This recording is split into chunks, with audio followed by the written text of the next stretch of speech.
kesombongan, jabatan, kekuasaan itu merupakan perkara-perkara yang sangat cepat untuk menjadikan manusia mementahkan kebenaran walaupun dia tahu apa yang dia tolak itu adalah kebenaran. Jadi disinilah kita belajar Bapak dan Ibu. Kebenaran itu sebenarnya adalah mudah difahami. Kalau ada orang yang hari ini tidak memahami kebenaran, itu bukan karena dia tidak paham. Sebenarnya hatinya paham. Tapi dia membiarkan penyakit-penyakit yang tumbuh sampai penyakit itulah yang menjadikan hatinya menolak kebenaran. Memahami kebenaran itu gampang.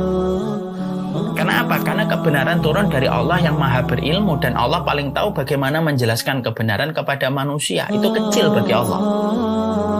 Pada dasarnya setiap manusia itu punya tools yang apabila dia pergunakan itu akan memudahkan dia untuk memahami kebenaran. Saya ambilkan sebuah analogi sederhana, kias. Pernah nggak kita dulu ketika waktu kuliah atau ketika sekolah SMA atau saya di pondok, ada guru kita yang pinter banget kalau nerangin. Saking dia kalau sudah nerangin, materi yang berat itu jadi gampang untuk dicerna. Materi fisika mungkin atau materi faraid atau materi usul fikih yang tergolong materi-materi dan pelajaran berat ya. Itu akhirnya karena ada yang menyampaikannya pinter, akhirnya menjadi mudah untuk difahami, gampang untuk dimengerti. Kalaulah ada guru, kalaulah ada ustadz di pondok dan guru di SMA ataupun dosen di tempat kuliah, karena dia pinter, akhirnya dia mudah menjelaskan satu materi yang berat menjadi mudah difahami, dan akhirnya para siswa dan para santri bisa mengerjakan mengerjakan soal di tiap semester karena gurunya juga pinter menerangkan dan dia bisa menghadirkan materi yang berat menjadi materi yang ringan dan mengalir tanpa beban yang dirasakan oleh santri dan siswa. Itu baru guru dan dosen, apalagi Allah. Allah itu paling ngerti mengajarkan kebenaran. Jadi kalau ada orang kok tidak mau untuk menerima kebenaran, kalau ada orang kok mereka berseberangan dengan kebenaran itu, bukan karena di dalam hatinya itu tidak paham itu benar. Mereka paham kok, Allah kasih tools untuk memahami kebenaran. Tapi mereka menghalangi kebenaran itu ketika mereka memadamkan kebenaran dengan berbagai macam sebab. Ada karena mengikuti mayoritas banyakkan orang, ada ngikutin nafsu, ada yang karena ngikutin logika dan akal dipaksakan, ada yang karena bodoh, ada yang karena jabatan, ada yang karena kekuasaan, ada yang karena keluarga besar yang dia tidak sungkan untuk kemudian berbeda dengan mereka. Maka itu sebab-sebab akhirnya menjadikan seseorang itu dia menolak kebenaran walaupun pada hati kecilnya mereka itu mengimani kebenaran. Fir'aun itu sebenarnya mengimani apa yang disampaikan oleh Musa, sebagaimana Abu Jahal dan Abu Lahab. Abu Jahal dan Abu Lahab juga termasuk orang yang sudah dinobatkan sebagai penghuni neraka.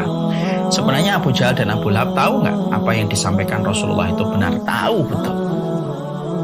Tetapi karena fitnah, yaitu penyakit yang ada di hatinya lah yang menjadikan dia menolak itu. Dan akhirnya berujung kepada kerugian.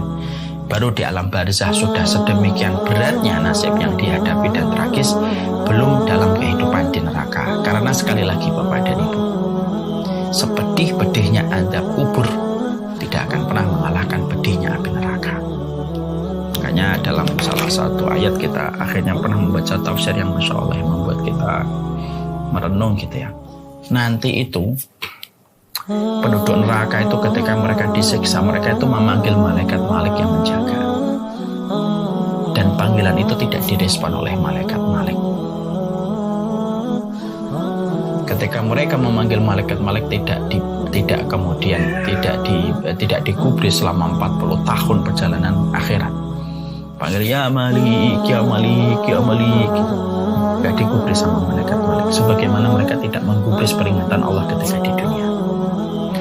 Ketika mereka tidak mendapati malaikat Malik itu menggubris, ya, maka kemudian mereka memanggil Allah. Mereka memanggil Allah. Mereka berkata, ya Allah, kalau kami dikembalikan ke dunia, tentunya kami tidak akan berbuat zalim lagi. Dibiarkan oleh Allah dan tidak sama sekali dijawab oleh Allah. Sampai 2 kali umur dunia pernah ada di dunia ini. Jadi umur kita di dunia ini berapa? Misalkan umur dunia ini misalkan 4.000 tahun atau 5.000 tahun atau 100.000 tahun. 2 kali umur dunia penduduk neraka itu ketika manggil Di saat mereka itu mendapatkan azab yang pedih, panggilan mereka tidak direspon dan tidak dijawab oleh Allah, sebagaimana mereka ketika dunia tidak mengindahkan panggilan Allah. Kaidah itu simple, kama tadi itu, dan kalau sebagaimana kamu memperlakukan, kamu begitu pula diperlakukan. Kamu tidak mengindahkan peringatan Allah, kamu akan ketika manggil Allah tidak akan pernah diindahkan di akhirat. Maka mereka didiamkan 2 kali azab itu. 2 kali mereka didiamkan selama 2 kali masa umur di dunia. Mereka terus manggil sampai di situlah Allah kemudian berfirman, qala khsa'u fiha wa la tukallimun. Diam kalian itu di tempat hina itu, diam, wala tukallimun, dan janganlah kalian bicara. Semenjak dijawab oleh Allah dengan semacam itu, penduduk neraka tidak mengeluarkan suara kecuali sebagaimana suara ringkikan keledai yang kesakitan. Setelah Allah menyampaikan kepada penduduk neraka, qala khsa'u fiha wa la tukallimun. Dah di situ aja kamu, di tempat yang hina itu, jangan lagi bicara denganku. Nah, ini menunjukkan kepada kita sebuah perenungan. Inilah sejatinya kehidupan kita. Inilah yang menjadikan kita harusnya memahami betul, ya, bahwasanya semua akan dibayar sesuai dengan perbuatan yang kita lahirkan pada kehidupan kita.